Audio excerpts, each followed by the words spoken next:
Wonderful is how I describe Super Mario Wonder. Yes, I know it sounds corny, but I don't care. As a kid, I played through all the Mario games, Mario 3 and Mario 64 being one of my favorites. And this game brought me back to that good old age. While Mario 3 is still my favorite, Wonder is easily in my top 5 Mario games ever, and I'm going to tell you why. There is a story, but it's just like any other Mario game. It's not that important, but here's a quick rundown. There is a story here, but unlike other Mario games, it's not that important, but here's a quick rundown. Mario Company head to the Flower Kingdom to, I guess, set up international trade or whatever Mario World politics look like. But Bowser shows up because who else do you think would show up? Wart? Poor guy hasn't had any love in forever. Bowser steals the Wonder Flower and turns into a evil Death Star Bowser ship hell-bent on world domination. It's up to you and the crew and the new Bug Prince to help restore peace to the Flower Kingdom. Graphically, this game looks amazing. The art style is fantastic and colorful. I think this is the most colorful Mario has been in decades. Also, there's a ton of animations for the characters that adds a lot of charm and personality to it that you don't see out of a lot of platformers. World stages are fantastic, and the Wonder Flowers and stages completely change the look and gameplay of it, which I'll get more into in a second, but that also adds another style to this game graphically, and it just really shows that sometimes if you can really make it work, you can actually make the Switch make good-looking games, although that won't be forever. The soundtrack is fantastic and oozes that Mario feel. It could even become a classic in the future. I'm still partial to the old soundtracks, but man, it actually sounds pretty good here. Super Mario Wonder is the kind of gameplay we wanted after 2 decades, is back and better than ever, and makes new Super Mario games look like cheap imitations. The platforming is probably the best that Mario has ever been in many years. It's lovingly well crafted.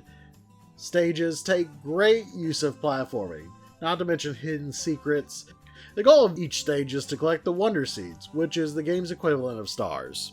While the Mario characters you can pick from don't retain some of their traits from the other games, you can play as Yoshi's or Nabbit, which don't take any damage, but can die due to falls and other damage. But for the most part, they're almost invincible, and so if you're struggling with a challenge, or you just want to take it easy, then there you go. Of course, it wouldn't be a Mario game without power-ups, right? We have the elephant suit, which turns Mario into Babar. Anyone remember that? No? I'm old. With it, you can break blocks, crush certain enemies, and even take water in his trunk to use it on enemies, or flowers, or whatever you want to throw water on. You got a bubble flower that shoots bubbles, and not only does it attack enemies, but can be bounced off for extra height. And the drill power-up lets you dig into the ground and protects you from fallen objects. And this can be used to get around stages, break certain blocks that you couldn't normally break. These additions aren't the most amazing Mario power-ups, but they're really fun to use and I really do like them. The other new feature is the badge system. You can get these special badges and they add different effects that can aid you in a stage. One can let you glide using Mario's hat, while the other one gives you coins after defeating enemies, which, pro tip, if you use that, it's a great way to rack up 1-ups. And there's even more. There's one that lets Mario use a bionic type arm grapple hook, which is pretty badass, honestly. Now, let me talk more about those Wonder Flowers I mentioned earlier. In just about every level, they're available and changes the way the game plays. One makes piranha plants sing and dance and kind of has like a little bit of a musical number. But then there's some that completely change the gameplay altogether.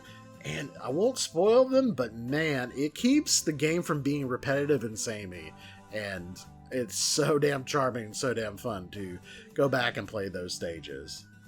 Now, speaking of somebody who didn't have anybody to play with, because I'm a sad individual, you can play online with your friends and create a room, or if you're not playing with friends, you could still play online. What will happen is you will be playing through a stage and you'll see other people's kind of ghost going through the stage. That's them in real time. So let's say you fall into a pit.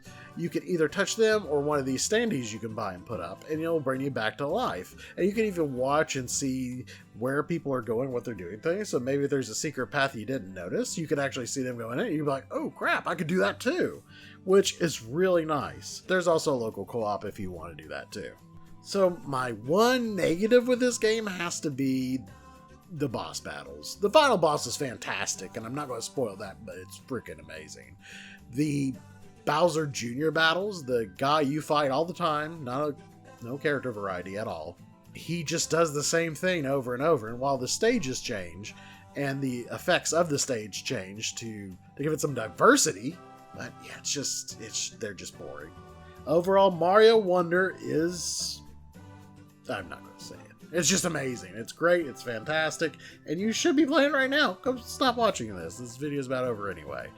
But yeah, just let me know if you like these videos.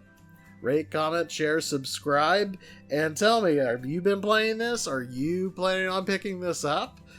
Let me know. What's your favorite Mario game? Hey, yeah, tell me that. Let's get that going in the comments here. But I want to thank you all for watching, and Yahoo!